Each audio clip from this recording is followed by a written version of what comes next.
mavzuda video qilishga boshim ancha qotdi.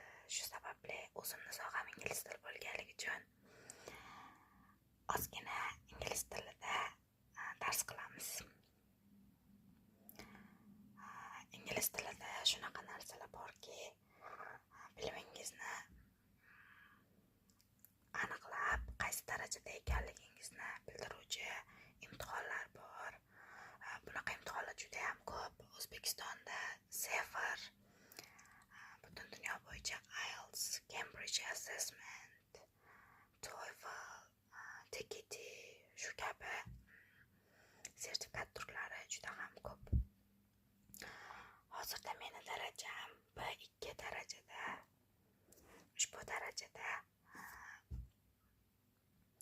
men O'zbekistonda bo'lib o'tadigan Cefr imtihon topshirganman.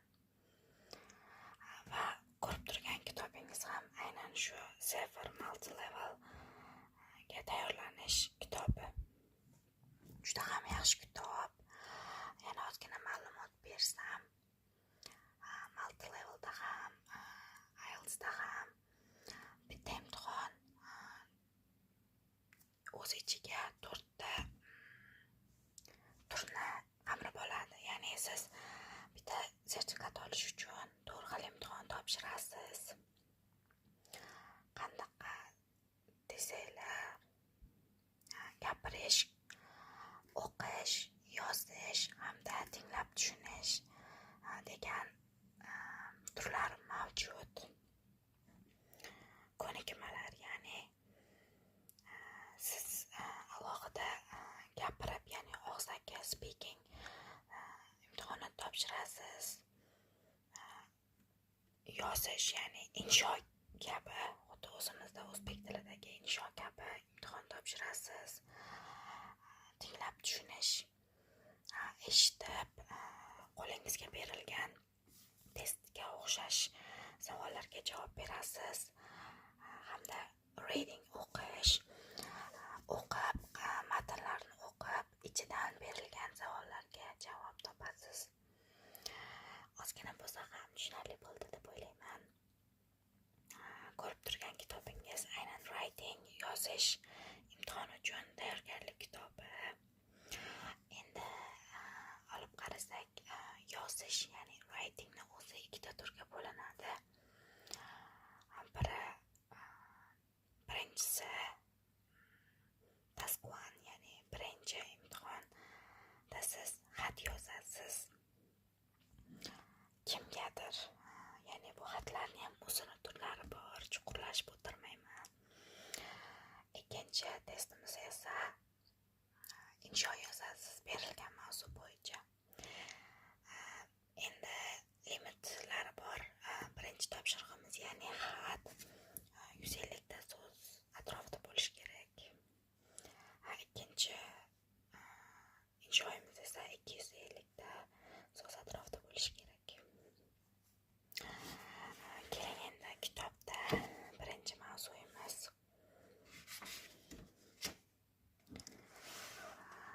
Basic of Letters, xatlar haqida umumiy tushuncha, ya'ni task 1.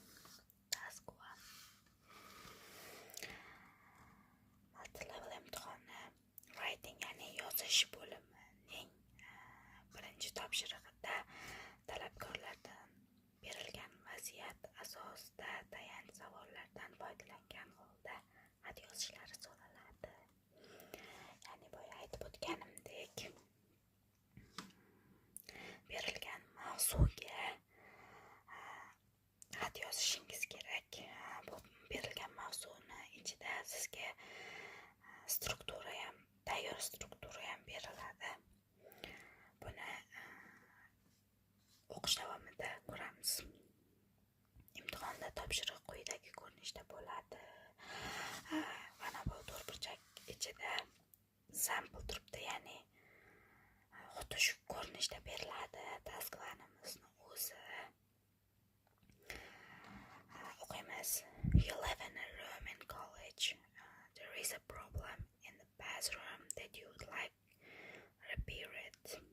Ya'ni bu holat, sizda bo'layotgan holat. Siz kollej kollejidagi xonada yashaysiz. Bu yerda hammom bilan bog'liq va siz uni to'g'rilashni xohlayotgan muammo bor. Bu sizdagi holat. Write a letter to the accommodation officer at the college. Siz shu jihozlar hamda o'sha xonalarga mas'ul insonga xat yozing debdi.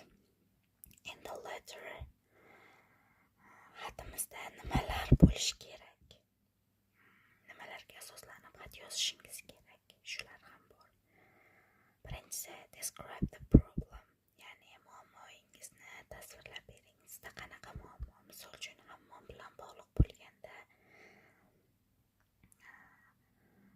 vannadan suv oqayotgan bo'lishi mumkin, yoki rakovinalar ishlamayotgan bo'lishi mumkin, yoki suv kelmayotgan bo'lishi mumkin. Shunga o'xshash o'zingiz birorta muammo o'ylab topasiz.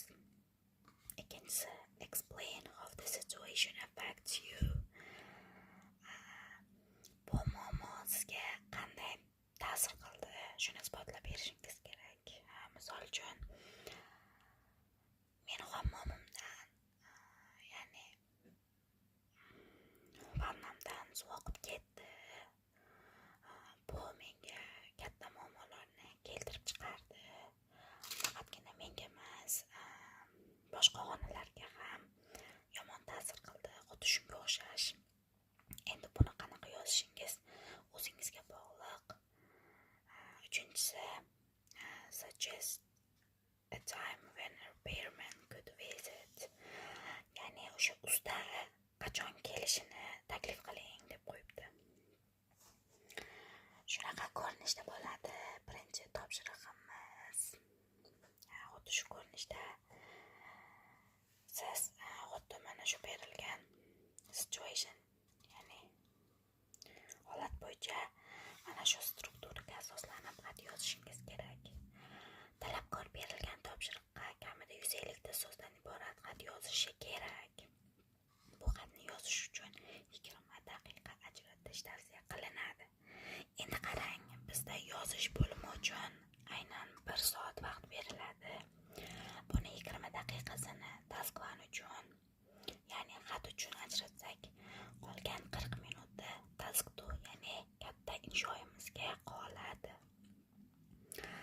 Xatlar uslubiy jihatdan 3 turga bo'linadi.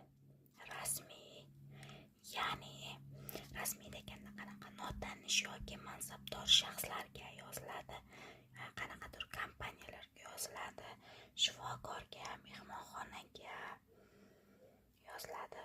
Xuddi mana shu hozirgi ko'rib chiqqan xatimiz ham, ya'ni formal, rasmiy xat turiga kiradi. Keyingisi norasmiy xat. Yaqin do'stingiz yoki qarindoshlaringizga yozilishi mumkin. Bu degani nima? Do'stingizga qanaqa muomala qilasiz? Masalan, oddiy salomlashganda ham assalomu alaykum deb so'rashmay, oddiygina salomlashganda xatimiz ham xuddi shunday tushunarli lo'nda yoziladi. Ekranga sig'mayapti kitob. Keyingi turimiz yarim rasmiy, semi-formal letter. Yaqindan tanish bo'lmagan insonlarga yoziladi. Misol uchun, qo'shnilar, o'qituvchingiz, do'stingizning ota-onasi bo'lishi mumkin, yana boshqalar. Multi-level imtihonida talabgorlardan asosan rasmiy, lekin ba'zida norasmiy va yarim rasmiy xat yozishlari so'raladi. Xatlar ma'naviy jihatdan turli xil maqsadlarda yoziladi, lekin biz ularni 6 ta guruhga ajratishga qaror qildik.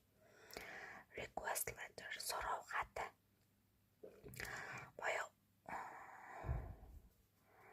Ikkinchimiz complaint letter, shikoyat xati.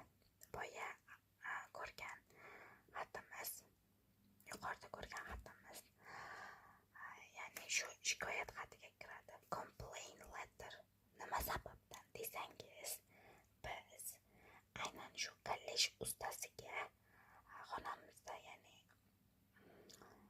hammomimizda bo'lgan muammoimizni shikoyat qilib yozyapmiz. Thank you letter, minnatdorchilik va taklif xati, kimdir sizga yordam bersa, siz minnatdorchilik bildirib xat yozishingiz mumkin. 4-si apology letter, uzr so'rash xati. Kimnidir tilini ortib qo'ygan bo'lsangiz, apology letter yozishingiz mumkin. 5-si job application and resignation letter. Bu ishga topshirish yoki ishdan bo'shatish xati. 6-si condolence letter, ta'ziya bildirish xati. Xatlar bilan qisqacha tanishib chiqdik.